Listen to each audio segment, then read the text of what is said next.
So today is the first Sunday of Advent, and you'll notice that the interpretation that I give it is different from the traditional. Actually, there are several interpretations of the Advent and what the four candles mean, the four Sundays mean. But I'm looking at this, as I began doing last year, as an acknowledgement of the four elements or four aspects, four attributes of God. That is life, love, power, and intelligence. And the whole Advent season, if you think of it as leading up to the birth of Christ. Traditionally, it's the birth of Jesus, the Savior of the world. In Unity, we acknowledge that the thing that is born, the thing that changes in our life, is not something that happened over 2,000 years ago. It's something that happens in us, and it's not so much a birth as an awakening, a remembrance. Jesus said, "Do this in remembrance of me." And we can think of that as, every celebration that we have in a spiritual manner is doing it in the remembrance of that which we are rising out of. That is our spiritual dimension, the soul. The soul, which is the expression of God. God the universal, the soul begins expressing itself as the personal. And that's what you and I are. We're expressions of something that can express in a way that's never been done before. Each one of us is kind of a unique fingerprint of God, in a sense. There's no two of us alike. There's behaviors that are similar and all of that, but every person expresses in a slightly different way. But we're looking at these four aspects of God as the understanding of which is sort of the beginning of this awakening. That God is not something that's far off someplace. I was taught, as probably many of you were too, that God was like the old man in the sky, and maybe that was never said exactly like that, but it was assumed, because it was always, we always spoke of He, and we always looked up to the heavens, up to the sky as the abiding place of God. It's interesting that the word heaven, or the heavens, comes from the Greek eronos. And I don't know if I'm pronouncing that exactly right, but it carries the idea of expansion. And when you think about that idea in your life, if you're in a situation where your life is not working so well, you want it to expand. You want something to become larger than the problem. You want some expansion to occur. And so when we affirm the kingdom of God is here now, or the kingdom of God is within us, we're saying the capacity to grow beyond, to move beyond this limited state is present. And that's very important. If you're trying to change a behavior, if you're trying to free yourself of some addiction, if you're trying to make a change where you're not repeating the same problems over and over, what you're really asking is for you to become more than that pattern, for something in you to open up to something more than that pattern that you're repeating over and over. And in a sense, you're not going to be adding anything to yourself. You're going to be pulling something out that's there that has been dormant, that you have been ignoring. And I pointed out before, that's what recovery means. We're in a process of spiritual recovery. And what does recovery mean? It doesn't mean that I'm going to be getting something new. It means I'm going to get hold of, get an understanding of, get a grasp on something I already have that I have been ignoring.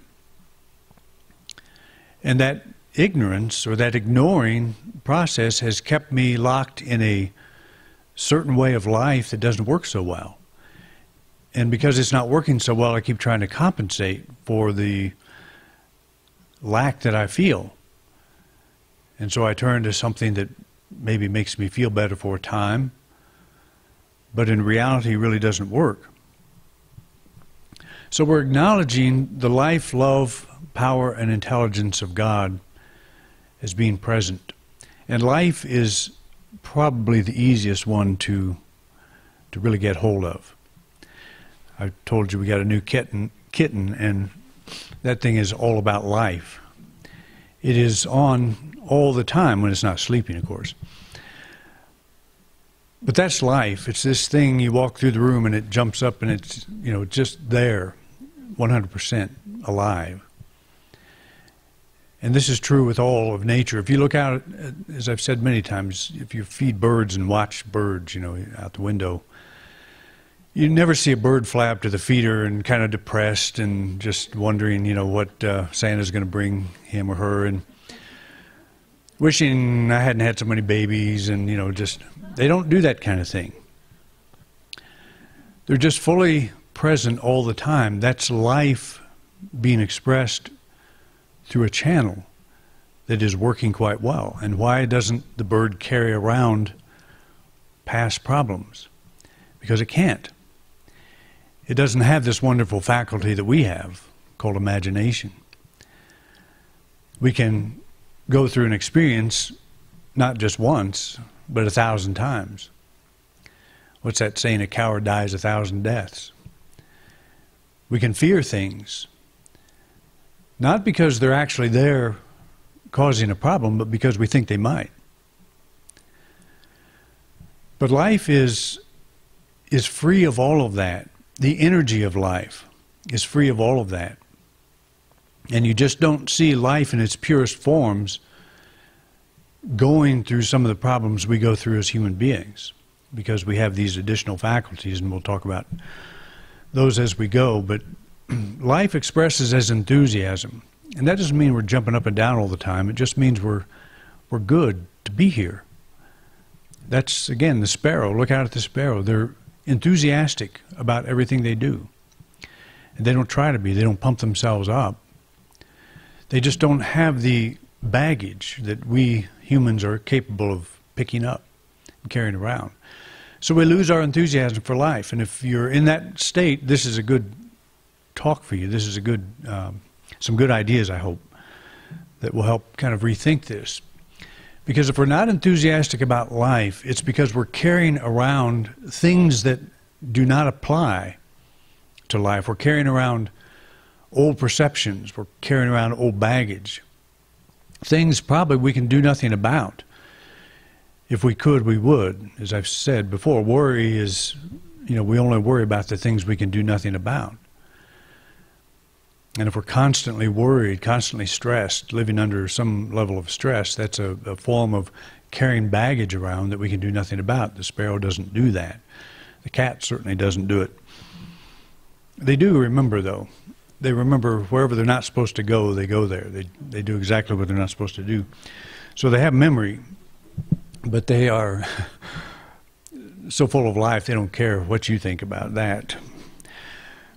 So that's where we start. We start with this basis, the four fundamentals of God. I would say it sounds a little bit too scientific, but it's this energy, we see it expressed every place. And I've talked about this idea. We're in winter now. We're not quite officially in winter, but things, they're not real enthusiastic about growing at the moment. But if you would take a glass bowl, a large glass bowl, and put it on the ground and put enough heat in that bowl, something would start growing. Because the potential for life is there. It never leaves, but it's the expression that changes. The expressions of life, it doesn't pay for something to come out and freeze to death, as a plant would do in freezing weather. So life is still present, but the expression has changed. It's gone dormant. It holds back. When you feel like your life, you don't have the energy, you don't have the enthusiasm, just think of this idea that it's only because you're in a mental, emotional environment right now that doesn't let it come forth.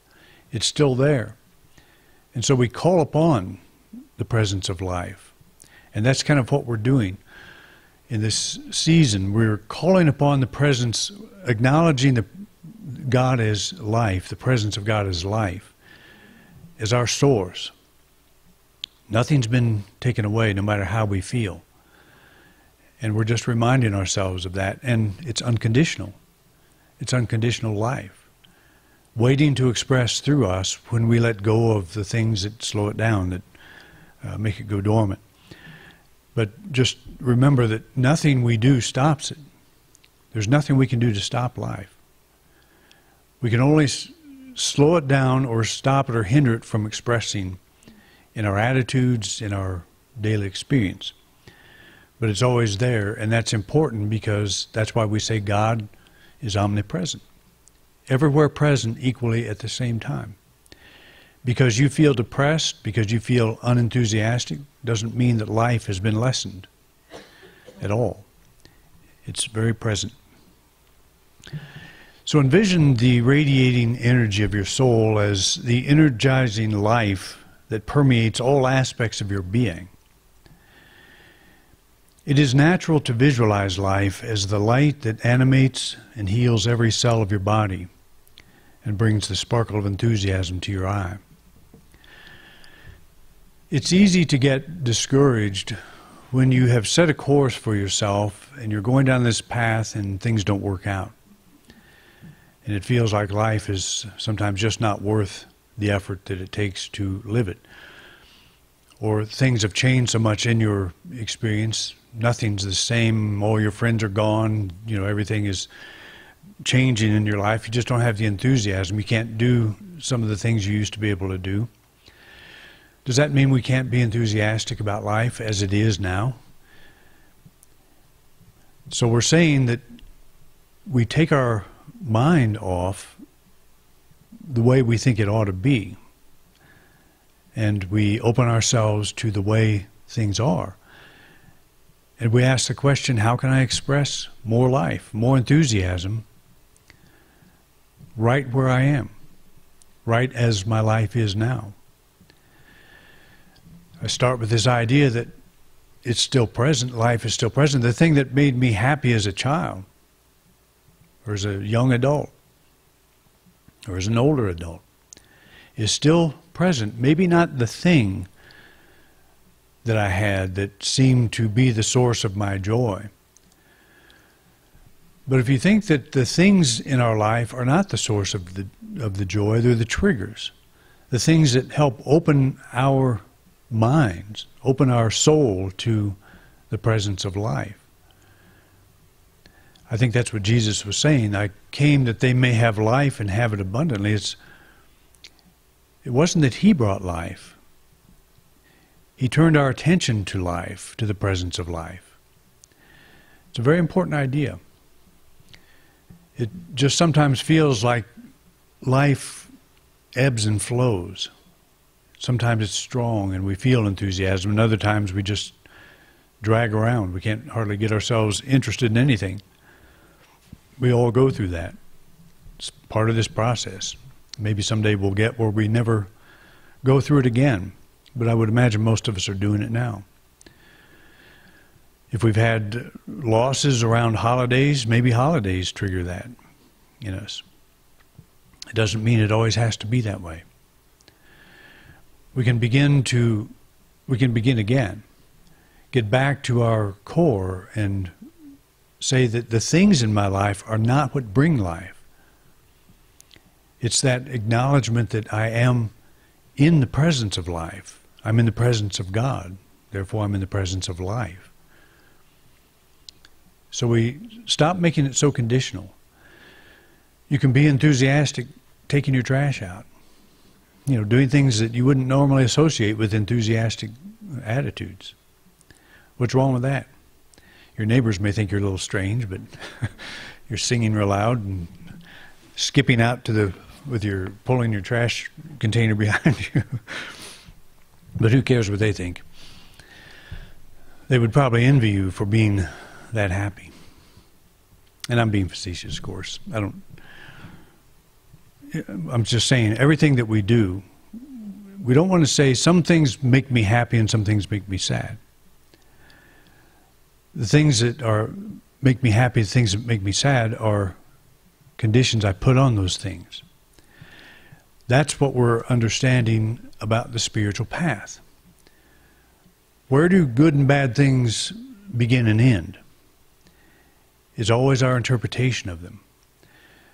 Things happen that we don't like, and it's sometimes very difficult to try to put on a happy face, and I don't suggest that we try to do that. There's nothing worse than trying to be enthusiastic when you're not. What we do is we say, okay, I'm not so enthusiastic now, but it's not the thing out here that's causing that. It's a perception, it's a definition, it's a switch in me that I'm flipping. And can I open myself to greater enthusiasm? But you can read all these positive things that try to build you up. And that's okay. It's better than being down. If you are feeling down and you read something that lifts you up, that's great. But what we will do is we'll say that book, that person lifted me up. And sometimes we need that. Sometimes we need that boost, that help. But what has actually happened is that person or that book has triggered something in you, has flipped a switch that says it's okay to be alive. It's okay to express enthusiasm. It's okay to let yourself be lifted up, even though things out here don't look like they're doing what they're supposed to. They're going so well. So the radiating energy of life is the radiating energy of your soul. If you can just get a sense of that's true whether you feel it or not. Sense that there is a center in you, a light center, a life center, that is radiating all the time. And at no cost to you, you let it radiate out through. Let your light shine. Let your life shine. It's not a statement of let's work at letting our light shine. It's let the light that we already have, that's already here, let it shine. In other words, let go of whatever's blocking that light. You need not direct the energy of life, for life knows how to express itself. And all we have to do, again, is just look all around.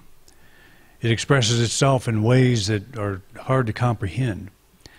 Different colors, different shapes, different forms, different animals, plants.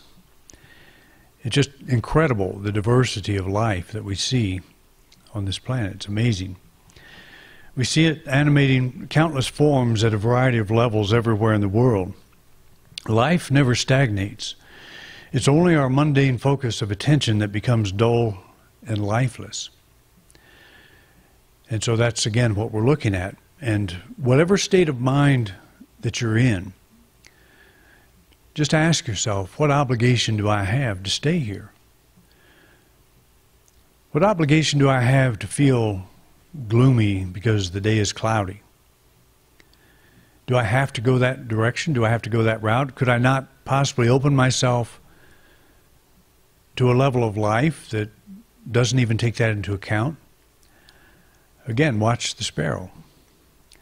Does the sparrow fly up to the feeder and say, gosh, it's so cloudy today. It was cloudy yesterday.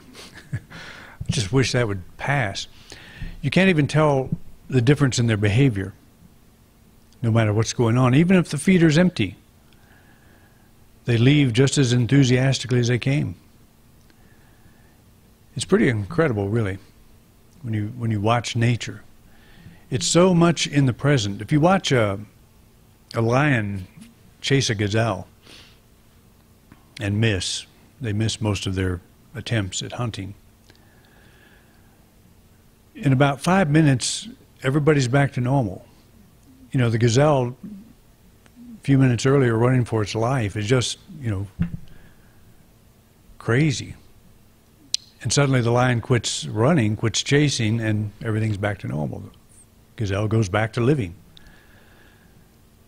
They're aware, they're built with that awareness. It's instinctive. But it's like we don't do that. We're not so able to do that. We think about that lion. We think about how evil that lion is and how it was doing that to me just because they don't like me. We build up all kinds of things around the events that happen in our lives, and we carry that around. But nature doesn't really do that. It's got the ability to let go because it doesn't have this imagination where it's telling us the same old story that doesn't work over and over and over. It's able to move forward. You don't have to force enthusiasm any more than you have to instruct fire to be hot. Life naturally expresses as enthusiasm. And that's, again, if you're depending on someone or something to pump you up, to give you more enthusiasm, that's okay for a time. It may get you through some short periods. But we really want to tap that fountain of life in ourselves to be able to do that, where we're not trying to be positive. That's not what we want to do. You know, we don't want to come to this church as a community and try to be positive because we're supposed to be. Hopefully you come here, you pick up something that opens up something in your thinking system, in your emotional system, that opens the floodgates of life and enthusiasm. That you realize maybe that you don't have to carry that burden. You don't have to carry that perception of yourself or your life is failing. What if you're going through something that it feels like a complete failure? But you thought of it not as a failure on your part, but as a movie with many frames, and you're right now in a section where the bad things are happening. But you can just let that movie keep playing and it has a happy ending. It's not always easy to do, but that's what a place like this is intended to do, is get our minds off the individual frames that look so bad. Not pretend like they're not there. They're part of the movie. And actually, a good movie includes major crises. If the boss walks in or Joe walks into the boss's office and says, "I'd like a raise," and the boss says, "Sure. How much you want?" If the same guy walks in and says, "I'd like a raise," and the boss says, "There's no way I'm going to give you a raise. In fact, you go back and just keep working, you're not getting a raise ever." You've got a story. You've got something to tell. It may have a happy ending, but the guy that goes in and asks for the raise may go through a whole story where he either deals with the boss in some interesting way or himself in some interesting way. There's a change. It's called a change character. The person asking for the raise goes through a change, and that's the story. If the boss gives him the raise right off, he doesn't change. He just remains the same. Well, that's easy. So nothing has to change. So if we think of our life in that way, you're going through something that doesn't look so good, and life, you say, is difficult. Well, that's the wrong affirmation. Much better to say life is good and it's working right now. I'm in this phase and that's okay. It's just a frame in the movie. And I'm letting this movie play, and I don't know how it's going to turn out, but I hear rumors that it has a happy ending. And so I hold to that, and I watch for that, and I carry that attitude in my thinking. And that naturally sparks enthusiasm. So it's not as bad as I thought. And I go out and maybe I remember some things that I forgot I like to do, and I start doing those again because my attention's been so much on the problem.